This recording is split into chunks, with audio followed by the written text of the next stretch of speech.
Oh, 2021, you were chock full of surprises. So, in honor of this most unusual year, we're bringing you some of the most thought-provoking, funny, emotional, inspiring, audacious conversations of the year, including how one 94-year-old felt about seeing herself in a wedding dress for the first time. When I walked out of the dressing room and looked in that mirror, I said, "Who is that lady?" And find out what it's like wholeheartedly regretting becoming a parent. And on the flip side, what effect does a therapy baby have on someone? Plus, hear a few stories from an emergency dispatch operator at Burning Man, my first attempt at auctioneering, meet a man who makes art that requires a microscope to see, and what the guy behind those I Love You Jesus billboards hopes he sees on his billboard when he gets to heaven. I hope it's that you weren't successful, but you tried like hell. I'm Kyone Wolf. Stay tuned for some of the best audacious interviews of 2021 right after the news. From Connecticut Public Radio in Hartford, this is Audacious. I'm Kyone Wolf. Today we're looking back at some of the most audacious interviews of 2021.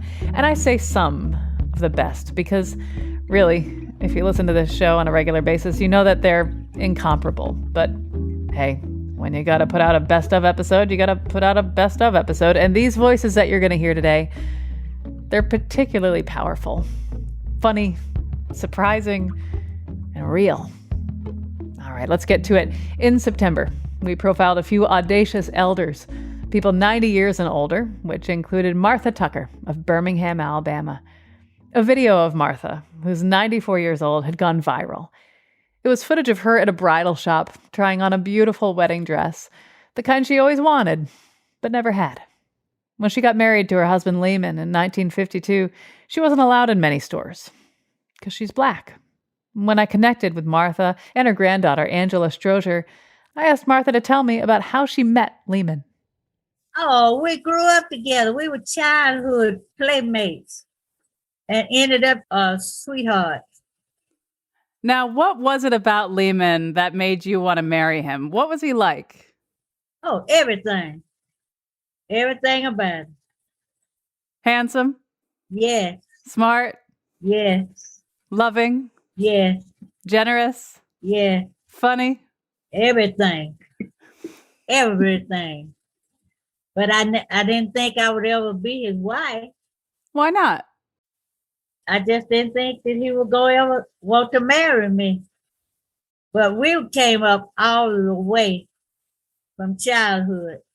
Skip forward a few decades, and Angela, you were watching a movie with your grandma. Will you talk about watching Coming to America and how this idea came to you both about this dress? Coming to America is one of her favorite movies. So anytime she sees it on, we're going to watch it. We know the monologue almost by memory now. But this time it got to the wedding scene and she threw out the line, "I want to try. I've always wanted to try on a wedding dress. I didn't have one when I married." Well, that was news to me because we've always been told that the earlier pictures of her and my grandfather was destroyed in a house fire. So I just assumed that any wedding pictures or anything it was destroyed in a house fire. I've never asked any question about the wedding day or the wedding dress out of all these years. So when she said it, I asked her, I said, "Are you for real?" And she was like, "Yeah." I said, "Grandma, we can make that happen." And she kind of gave me a look like, "Yeah." I said, "If you want to go try on a wedding dress, I'm going to take you to go try on a wedding dress." David Bridal allowed you to register for appointments online. And so I scheduled it for a couple of days, which was that Saturday at July 3rd at 1:30. So I told her, I said, "Okay, Grandma, we got a date." And she kind of gave me the side eye. She thought I was joking again because she and I joke a lot. So I said, "I'm serious." I said, "We're going to get your makeup done. We're going to do the whole nine." And she was, "Okay. That's what she's, okay." I said, "All right, Saturday, you better be ready." So about 10 o'clock Saturday morning, I called to make sure she was up. And I said, "Okay, we're going to go try on a wedding dress." So the rest is viral history. Now, Martha, Yeah. when you walked in to David's bridal in Hoover, Alabama, What were you feeling? I was feeling great. I was feeling like I was going in to really get set up for my wedding. And one dress faced me when I went in the door. I said, that dress got my name on it. So you knew right away that's the dress. Will you describe the dress? It was low cut and had long sleeves. And the design was gorgeous. I just really can't go through with it. I also saw a picture. You had a garter belt on as well? Yeah, they put me on a garter belt. And it's beautiful too. Now, when you looked at yourself in the mirror with the gown on and the garter belt, what were you thinking? What were you feeling when you saw yourself? When I walked out of the dressing room and looked in that mirror, I said, "Who is that lady?" That lady looked good. And then that turned on everybody. The ones who was in that dress, really trying on dress to get married, they got excited at me. But it just looked like I was getting married. If Lehman was there, what do you think he'd say? Oh my God, there is no telling. There is no telling. At that point, I wish he had been there. This video went viral. What kind of reactions did you get from people? I can't even explain that. I don't even know how. Well, first we had to explain what going viral was.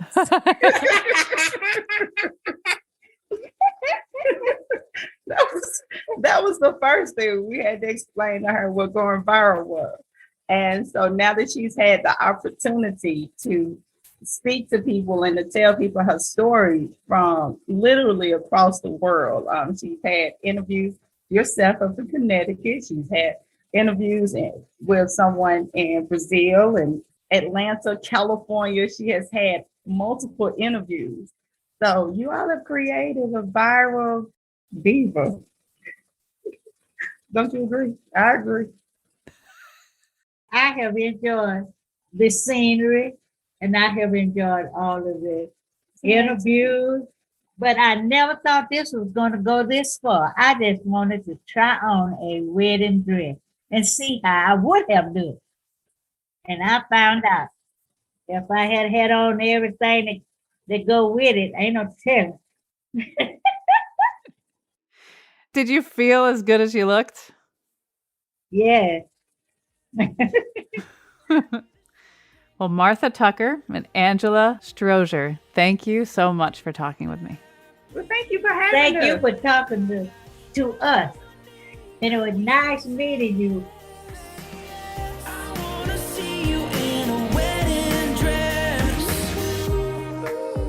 Now, on this Best of 2021 episode, we're going to take a trip, you and me, to a place where things are not as they seem. Because there are not always, but often hallucinogens involved. There are 80,000 people in a desert in Nevada for 9 days enjoying music and art and consensual adult experiences. So it's not hard to imagine that here at Burning Man, a temporary city that appears but once a year, except when there's, a pandemic, things can go wrong. So for our show about what it's like working in emergency dispatch, we had to hear a few stories from Tonto Goldstein, who's better known by his Burning Man name, the Hebrew Hammer. He's been doing dispatch there for 6 years. And here are a few of his stories. So there's a few thousand people partying. It was 2:00 in the morning. No lights. It's in the middle of the desert. The only lights are from the DJ stage and whatever other lazy lights or LED lights they got going on and whatever people are wearing on their costumes that light up. So there's no floodlights. Really hard to see, but the call came in that there's a possible man with a gun. So we've been volunteering there for quite a few years, and I've never gotten that. So, passed it on to the law enforcement because we cannot handle that. If there's somebody with harm intentions, I actually want law enforcement. And it turns out after 45 minutes, it came back as unfounded. next morning, I call up my supervisor and I went, "Oh, so what's the story?" It's like, it's kind of hard to go from a man with a gun to nada. It's like, oh, well, the Rangers went out looking and it turns out it was just a man with a large, personal pleasure device in a holster on his side that was black. And somebody in the audience saw him walking around with the device inside a holster and got alarmed. It was a terrifying moment at first, but afterwards we all had a really good laugh about it. So nobody got hurt in a way that they didn't want to.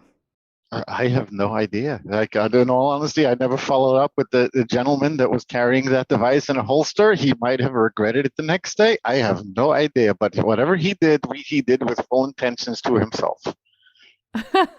So tell me about the call you got about a seizure. We get a call from one of the volunteers that works in maintaining the city infrastructure, DPW, says he has a possible a female having a seizure further out in the middle of nowhere, further out on what's called Deep Playa.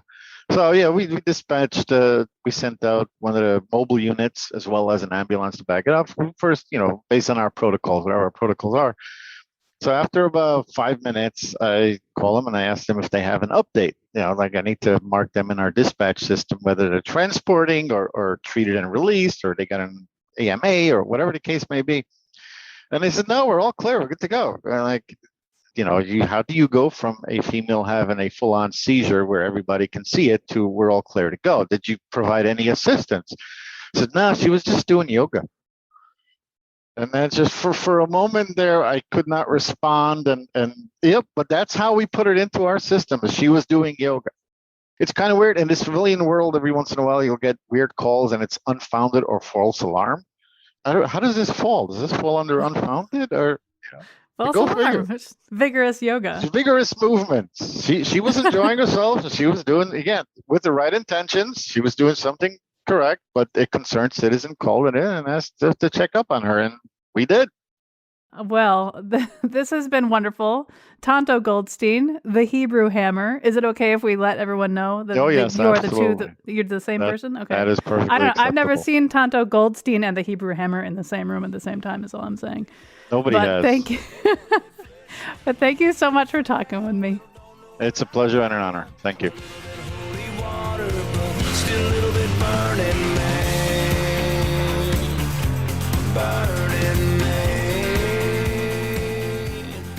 For this next segment of the Best of 2021 show, imagine a tiny piece of art. Do you picture maybe a diorama? Okay, go smaller. Maybe the art you see on a postage stamp. Smaller than that. How about a sculpture that can only be seen with a microscope, that's fitted with room to spare inside the eye of a needle? Dubbed the eighth wonder of the world, Dr. Willard Wiggin has made dozens of these sculptures, and the Queen of England, among a few others, is on his client list. It started off when he was a kid. He accidentally smashed an anthill, and he felt bad that he'd taken away their home. So he built them a new, tiny house. Willard told me that when his mother saw what he'd done for the ants, she told him, if you make things smaller, your name will get bigger. So you know what I did? I got a toothpick and I carved all the Beatrix Potter characters on a toothpick. You've heard of Beatrix Potter? Yes, sir. And my mom said, too big, not small enough. So I got the point of a toothpick and I carved a little bird on the point of the toothpick. And you don't have a microscope at this point? No, I was doing it by eye. I was only a young kid by eye. And then when she's seen it, she said, it's still too big.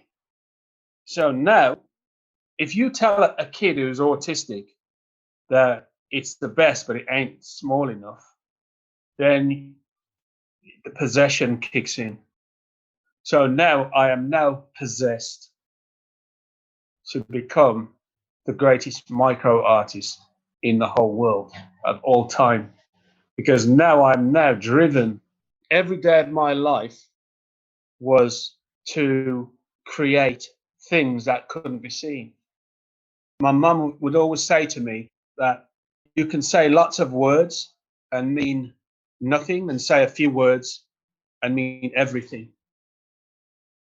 So my mum would tell me to show the world how big nothing is, because nothing doesn't exist. So show them that how big small things really are.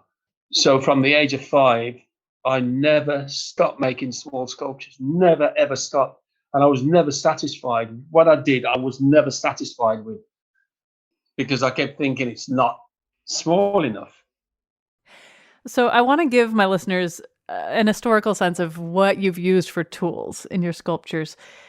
For example, you've made a paintbrush out of a single hair from the head of a dead fly. And this blows my mind.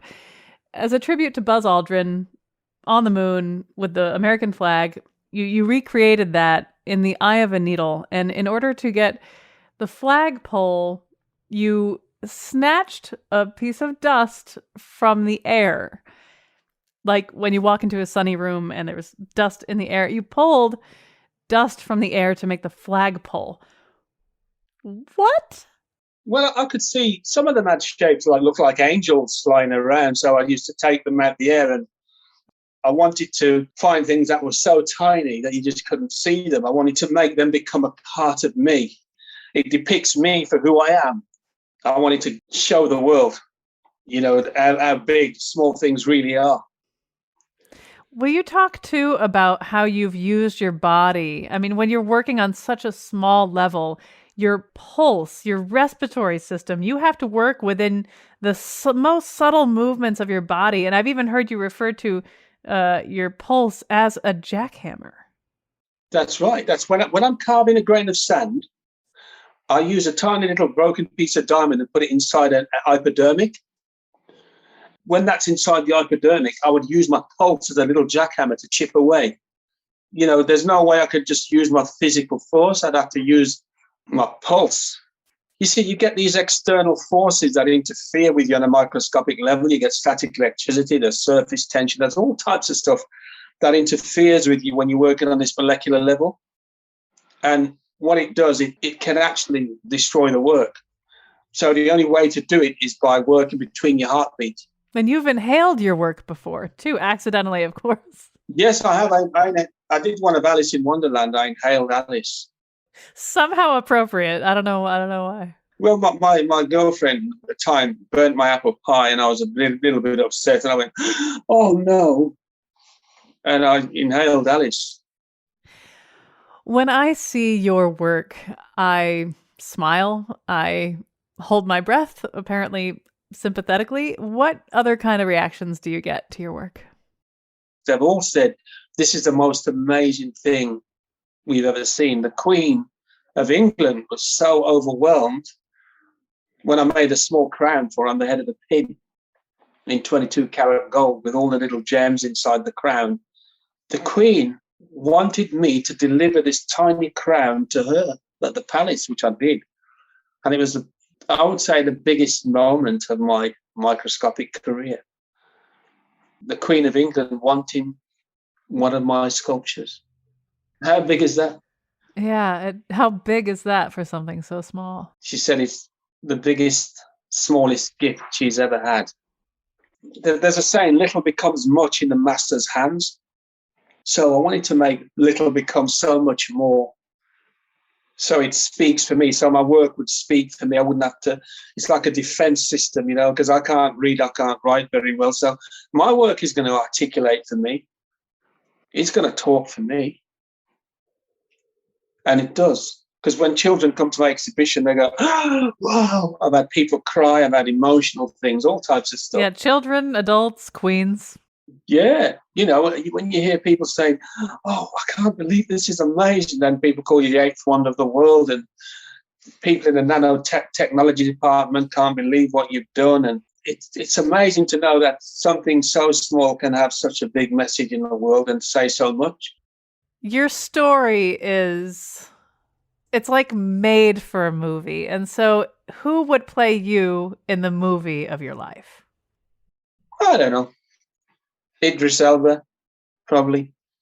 I can see that. They are talking about doing a movie about, you know that already. Do you know that? No, I didn't know that. Yeah, they're talking about it. But See, clearly, I didn't even know that, and I suggested it. Is how great an idea that is. I would like a movie about it. I suppose it'd be a very inspirational one. Well, Willard Wiggin, thank you so much for your time and your brilliance, and thank you so much for talking with me. Thank you very much. One day I may make a little one of you. Don't get my hopes up, Willard. Well, you know, we'll work something out. All right, we'll talk. Yeah, well, you know, my public radio career is going to get huge, so I'll be able to afford a commission instead of waiting for you to surprise me. Yeah, but I'll look after you. I won't. Oh, you know, I'll look after you. We'll work something. I look forward to it. Thank you, my friend. Thank you.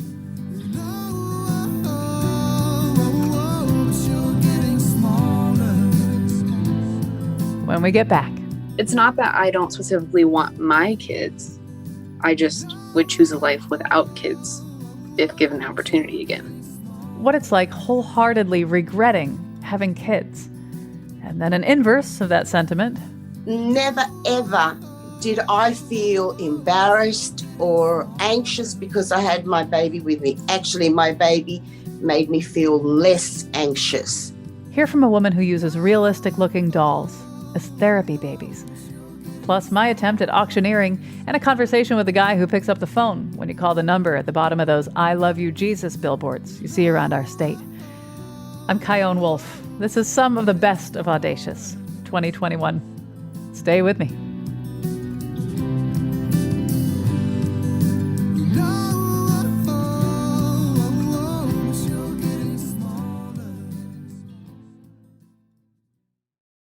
This is Audacious. I'm Kyone Wolf, and today we're taking a look back at some of our favorite episodes from 2021. Right now is baby time. There were 2 baby-centric episodes of Audacious in 2021.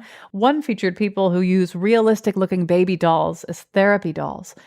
The other featured women who wholeheartedly regretted having children.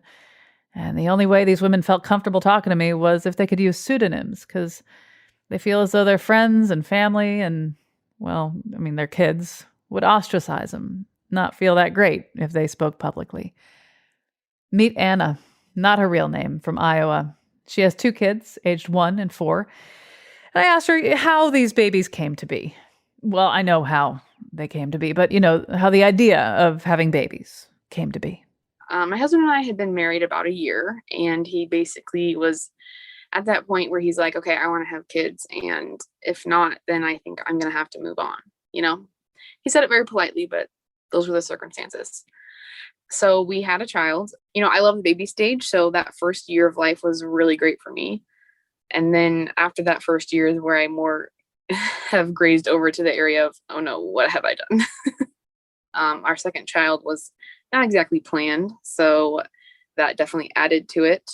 But really that first year where kids can start making decisions on their own and become their own person, it's just a lot to handle.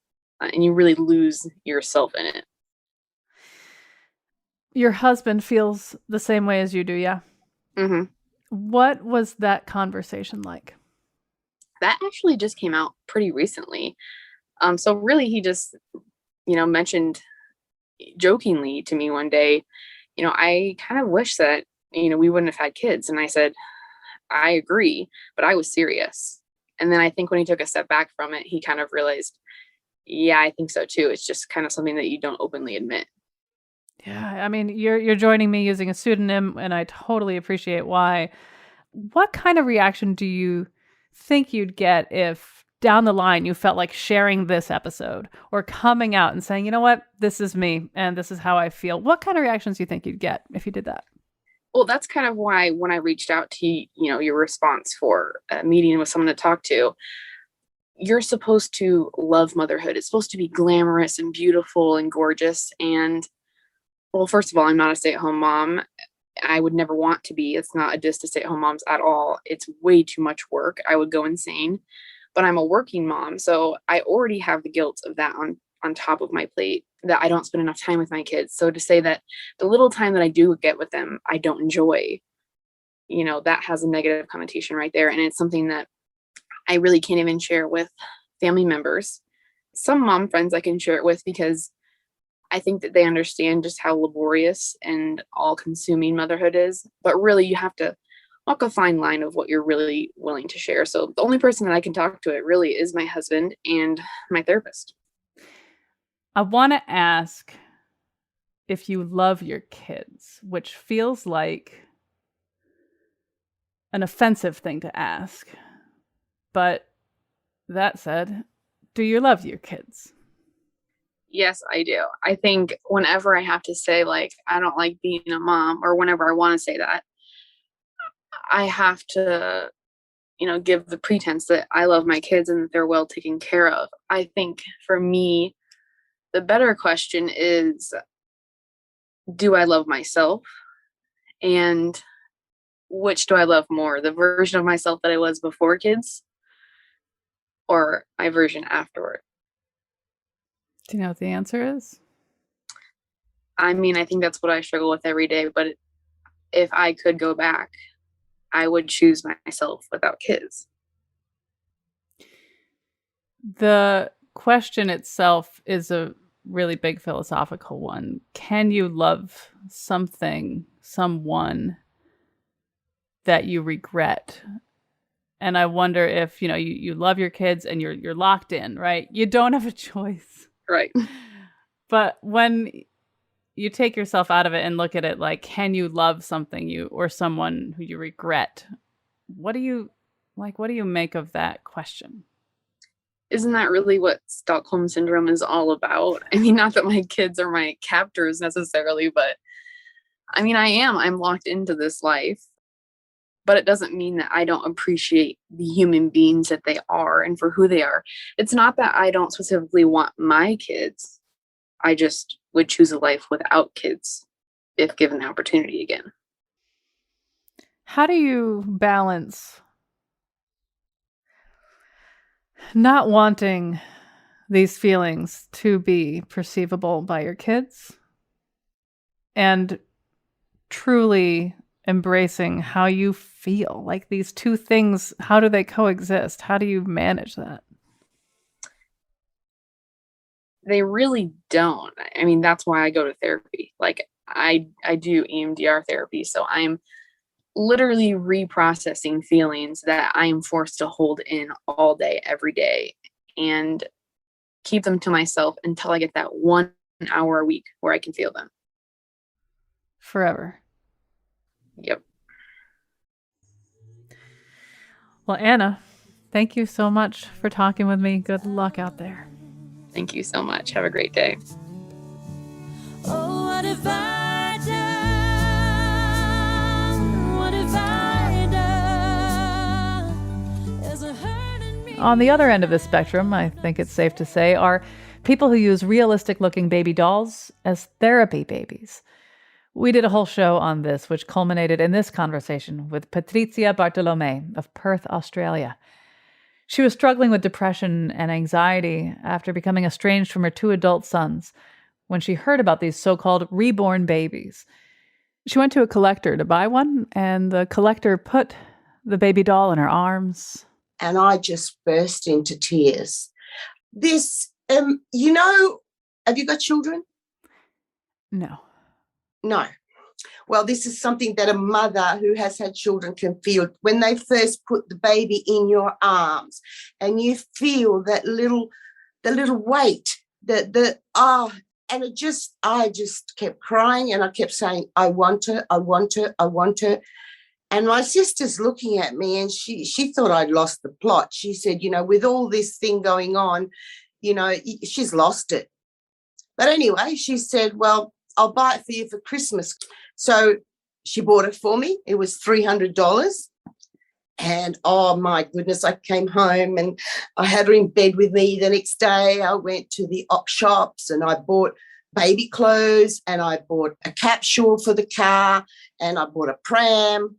And I said to her, look, I don't want to embarrass you if that's what you feel, but what she gives me is what I need to stop my anxiety, to stop, seeing a mother with her child.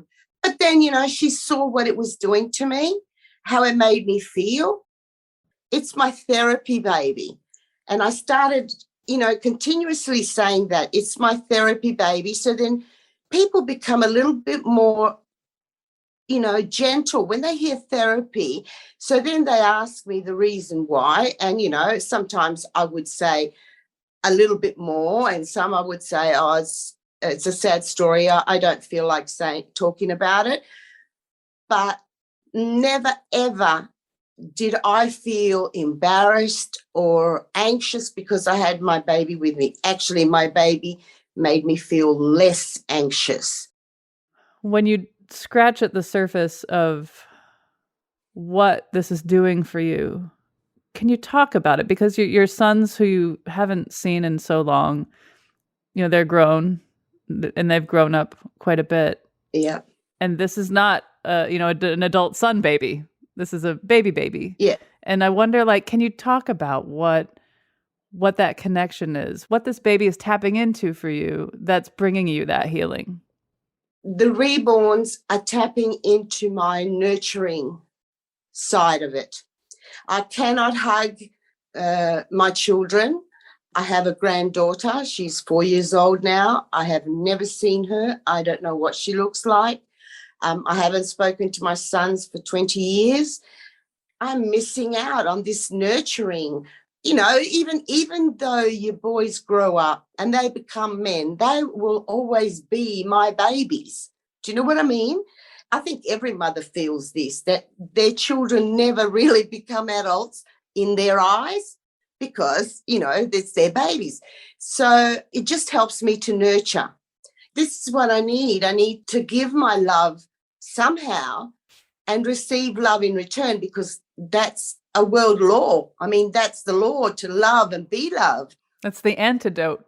Yeah, that's what these babies do to me. They I know they're dolls. I know they're not babies, and I don't, sort of like sometimes if I'm in a hurry, I don't take it out of the car. I leave it in the capsule, but I cover it up so no one breaks my windscreens, because police have done that.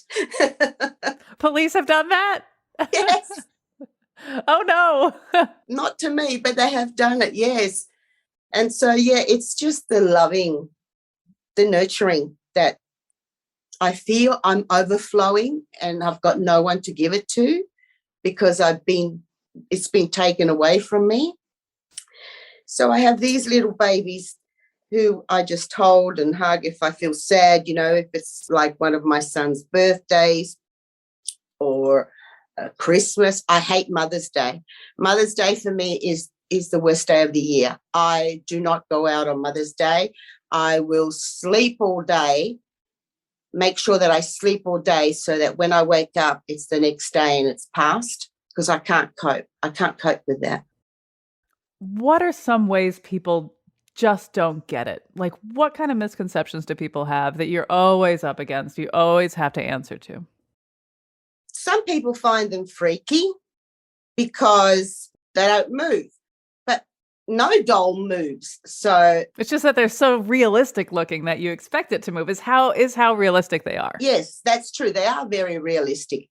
Some people would say, oh, but aren't you ashamed of yourself at your age to go around with a pram and a doll? You shouldn't be doing that. So I just let them talk, and then I say, but doesn't your husband have, that beautiful car he keeps in the garage and only takes it out on a sunny day with all his mates? And he talks to it and he names it. And takes it out with his mates, and they go and do the laps around wherever. What about your other, to somebody else? What about your husband? He's always sitting in front of the PlayStation, role-playing, killing people. And you're telling me that I should be ashamed of myself? No way. I'm not killing anybody. I'm not hurting anybody. If you don't want to talk to me or don't want to see me, that's fine. And it's a doll. Yes, that's just it. I know it's a doll, but it's what it makes me feel. It just does something to my brain, because I know that when you hold a baby, it stimulates some hormones in your brain. They're good feel hormones. And I want those hormones. I want to feel good. I don't want to feel sad. I don't want to feel as though at 65 I'm not of any use to anybody, and it's just not fair. I have to stay on this earth until God takes me. And if he decides to take me at 100 years old, what am I going to do for the next 35 years? So bring on the babies. Patricia Bartolome, thank you so much for talking with me. Okay. It's been a pleasure.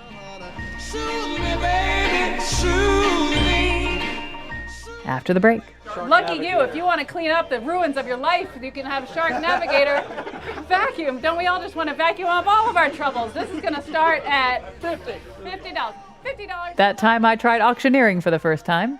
Plus, I constantly get people telling me, Father, I don't do much praying, but when I'm in a car and I see your billboard, you got me to pray.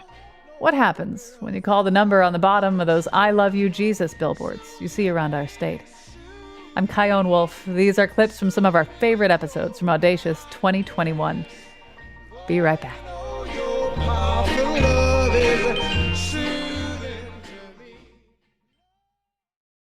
This is Audacious. I'm Kyone Wolf. Today, some of the best Audacious interviews of 2021. One thing we want to do more of, especially once the world opens up safely, is to do more experiential interviews. You know, where I go out, clip a little mic on my shirt, clip a little mic on the other person's shirt, and experience the world with them. Maybe they're a professional cuddlist, or they operate an ice cream truck, or they're a secret shopper, or some other brilliant idea you have for me. Email me, cwolf@ctpublic.org. But back in July, for my show about audacious auctioneers, I went to Golden Gavel Auctions in East Windsor, Connecticut. Ralph Labazzo took me under his wing, gave me a few pointers, and you know what? I don't think I did half bad. All right, we're gonna switch off for our guest auctioneer. Okay. She's never done it before, so be nice. I have no idea what I'm doing. That's okay. But I did get a little bit of a crash course beforehand. I know that silence is not good when you're an auctioneer. You never want to stop talking, and it's a good thing I'm on the radio because I never stop talking because I'm on the radio. So that's all I got. Please be gentle. Okay, so what are we doing? A bench scroll saw. This is a 16-inch bench scroll saw. It's made by a tradesman. It's got a red color and it's got black, and the box looks a little rugged, but aren't we all a little rugged inside? We're going to start the bidding at $20. Do I have $20? It's a whole thing. You cut things. That's $20. I see to it. Can I get 22, 20, 25, 25? I see 25. $25 for this piece of art. It's a piece of work that's going to make another piece of work for you. It's a piece of art. And we got $20, which is very generous, but maybe 25 to get 25. Can I get 22? $22, $22. Oh, we got $22 over here. What good taste do you have? The $25. Do I hear 20? Now we got 25 coming, right? 25 is on its way. 25 is a nice round number. We love 25. 25 is a quarter of 100. It's not $100 for this thing. It's just $25. You gotta see 25. I gotta do 22, 20, 25, 25. 25, can I get 25? Am I going to keep talking until I get 25? Well, I subject you to this until I get 25, and you can stop me from talking and get back to Ralph, who knows what he's doing. 25, can I get 25? We're going to final this at 22. I think you got 22. We got 22! Thanks. Sold. 38. 38's your buyer. 38's my buyer. Thank you Never say sold very till the end. much. You got it. Thank you. Here, you got another piece. You got one more. Oh God, dear God, I'm so. Oh, lucky you! If you want to clean up the ruins of your life, you can have Shark Navigator vacuum. Don't we all just want to vacuum up all of our troubles? This is going to start at. What do you think? It should start at. How about 50? $50. $50 is a bargain for it. It says professional on the box. If you ever want to be a professional in your life, congratulations. You can be a professional with $50. Do I have $50? $50. Anyway, we got $50. $30. Yeah, we have 30. We're going to go to 35. $35 right here. Thank you. I'm gesturing outside. We have 40. 40 is the next going up, and then we're going to do 45. And you know what? I hear 50 right behind me. $50 makes you a professional. Isn't that something else? You can go to see. We have 50. We're going to go for 55. We have 55 over here. Thank you very much. Do I see your 60? 60 right behind me. Do we have 65? $65 is a nice number. You feel good about that. It's a shark. $65 for a shark. 65. Thank you. We have 65. Do I have 70? We have 70. We have 70. Let's go 75. 75 is 3/4 of 100. I graduated high school, but just barely. $75. Do I hear $75 for a shark? It's a shark, and you don't even have to feed it, except with the crap on your floor. $75. Do you like $75? I love 75. 75. Do we go 75? I love 75. I'm going to say 75 over and over again. I think that's it. So we have $70 sold to 400. You ready for one more? Oh God. You're good. You're really good. Shark Week. Oh, I missed opportunity. Tried to tell you. Pretty good at this. All right. You got a hot commodity. It's a coffee pot.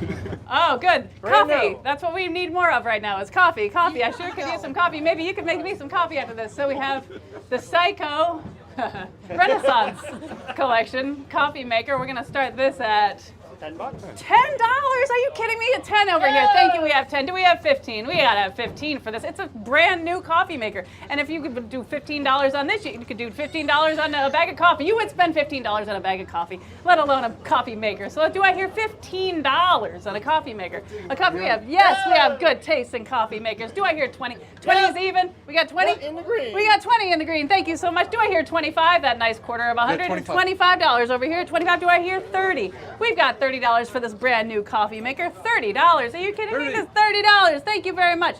$35, $35 is like 2 gourmet bags. You have 35. We have 40. 40's even. 40's two $20 bills. You have two $20, but I know there's taxes and stuff. I learned about that today.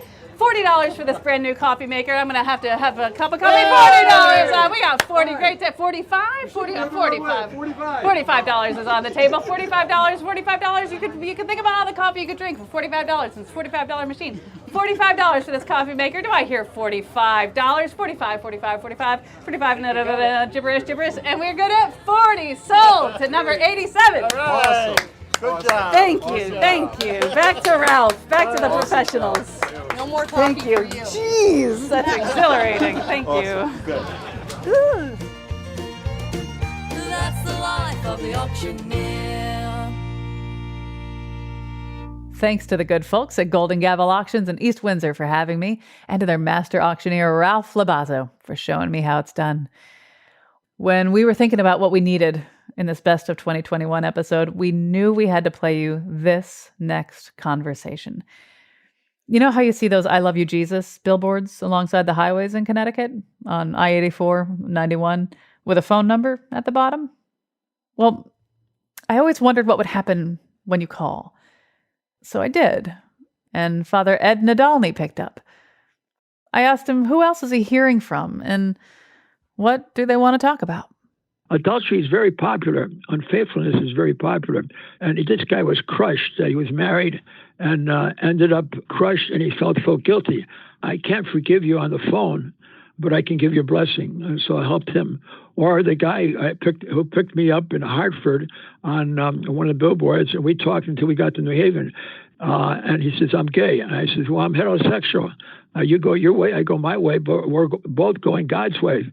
Because we are created by God in his own image and likeness.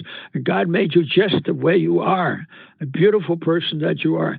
And nobody ever told him that he was a beautiful person. That being gay is a gift from God. It's not a curse, but a gift. And he invited me down to Greenwich Village there, where he plays the organ or something like that. Well, I can go on with Father, my wife just left me. Father, I've got cancer.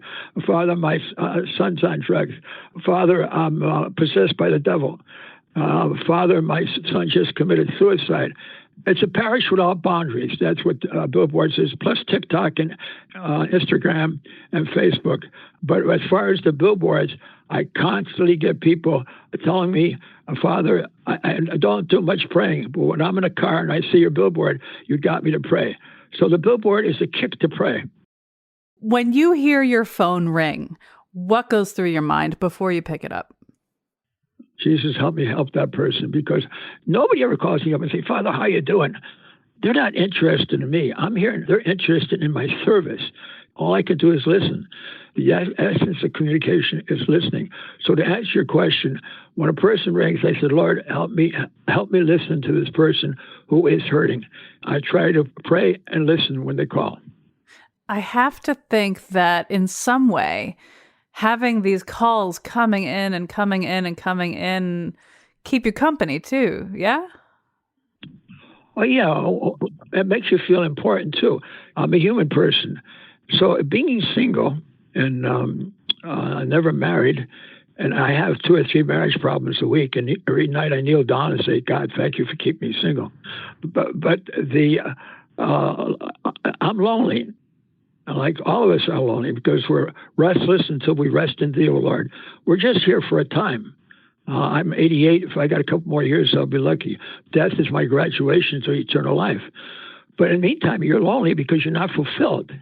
So how do I fill up my loneliness? Not because I'm such a active priest, but I'm active to handle my loneliness. But unless you have an intimate relationship with somebody, that loneliness is going to kill you. That's why I feel so sorry for the young adults who don't have a relationship with God. And when you don't have a personal relationship with God, you're awful lonely. If I didn't have a personal, intimate relationship with God, I wouldn't know how to handle all the other relationships I have. And I'd be more using people for my sake instead of their sake. And if you have an intimate relationship with somebody, you want to please that person. And how do you please that person? By reaching out to other people, being very active, handles my loneliness, and also handles my relationship with God. God motivates me to go out to listen to people. When you get to heaven, I think it'd be kind of a nice touch if they put up a billboard for you there, you know? If they did that, what do you think it would say? What are you doing here? What you made me cry. I hope it said you weren't successful, but you tried like hell.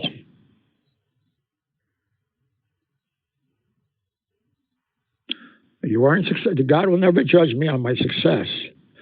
God will judge me how much I tried. And as long as I'm trying, I'm not successful, but I'm pleasing him. And I hope God says, thanks for trying.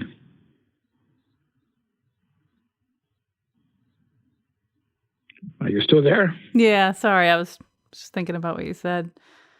I also wonder, you were saying that, you know, people call to talk about themselves and the things that are hurting them or confusing them, and they don't ask you how you're doing. So, Father Nadolny, how are you doing? Well, I'm not okay, but I'm okay. I've got some people think I got mental problems, but I had that all my life. But no, I'm okay. At 88, I'm like I'm alive. I got up and said, God, thank you. It's another day. But my parents died in their 88th year. So I'm kind of sober about the fact that, you know, my time is coming too. So I want to spend the rest of my life reaching out to loving people and not waste time brooding on riding the treadmill of revenge or riding the treadmill of hurt. But just God gave me so many more years left, and I just want to do is please him. And the best way of pleasing him is by loving everyone that comes into my life. Well, Father Nadolny, thank you so much for picking up my call and talking with me. God bless you. Thank you for giving me so much of your time. Before you hang up, may God the Father bless you, and may God the Son heal you.